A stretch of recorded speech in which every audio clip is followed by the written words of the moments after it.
The majority of Americans believe that keeping bad guys in jail would prevent crime better than gun control. Yet the media and Democrats continue to push for more gun control and the release of criminals.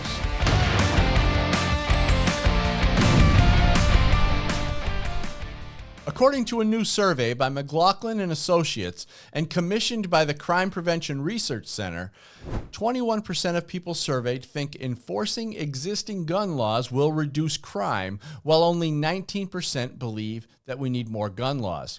54% of people surveyed believe the focus should be put on arresting violent criminals and ending cashless bail. That means despite all the anti-gun propaganda and the billions of dollars spent to condition the public into believing that gun control is the answer to crime, most people simply aren't buying it.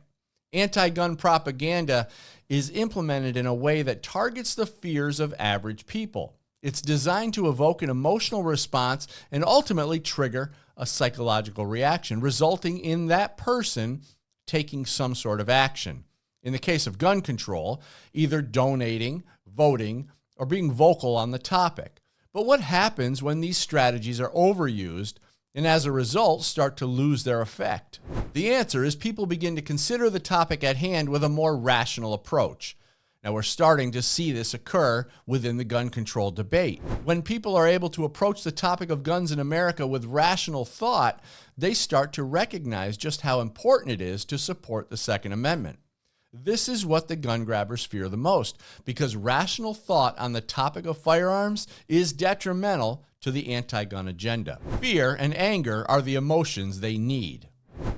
Groups like Moms Demand Action, Everytown for Gun Safety, the Giffords group, and the creation of anti-gun figureheads like David Hogg are being recognized for what they really are: tools to manipulate the thought process of American citizens and influence them to go against our most sacred founding documents in support of a government-controlled society. The good news is it's not working. Support for gun ownership is increasing faster than ever before, and the gun grabbers are finding themselves losing momentum. Giffords is showing just how badly they're losing the argument and are resorting to using every emotional tactic they can possibly dream up. They're in panic mode and are grabbing on for dear life to what little support they still have.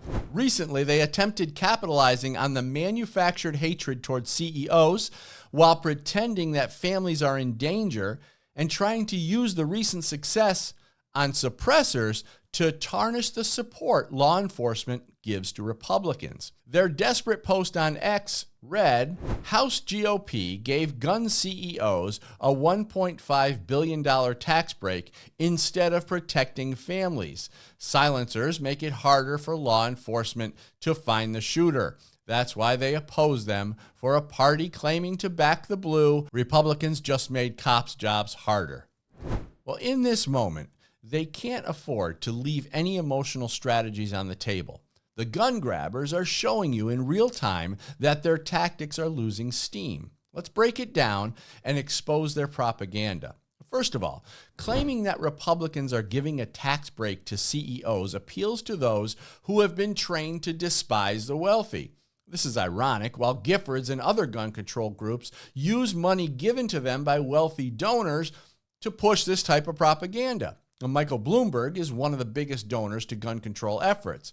If anti-gun groups had to rely on donations from private citizens to survive, they'd have been out of business decades ago. Claiming that supporting the removal of suppressors from the NFA is an act against the family is an attempt at generating anger among their supporters. Anger is a powerful motivator. And right now, Giffords needs what few supporters they have to be as motivated as possible. Claiming that by removing the requirement to register suppressors, law enforcement will now somehow not be able to find criminals is a tactic used to play on the fears of those who don't know any better, in the hopes that they'll believe that criminals will now be lurking in their backyard. Claiming that Republican opposition to the registry and taxation of suppressors will make it more difficult for police officers is a tactic used to diminish the increasing support Republicans have been gaining from law enforcement. None of this is working anymore.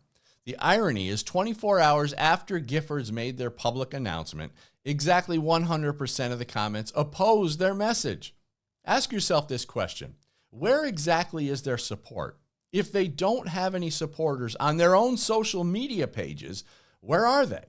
The reality is, in America, the majority of people support gun ownership and the Second Amendment. The difference now is that the public sham that's been perpetrated by gun control lobbyists is finally being exposed. Because gun grabbers have been so vocal in the past, they have nowhere to hide in the present. They must continue the charade, ramp up their rhetoric, and pretend that their messaging is mainstream and welcomed by the majority.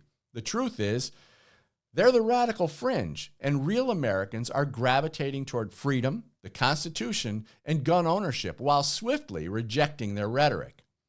Democrats got a little too full of themselves in recent decades and believed that they would be in control of government forever.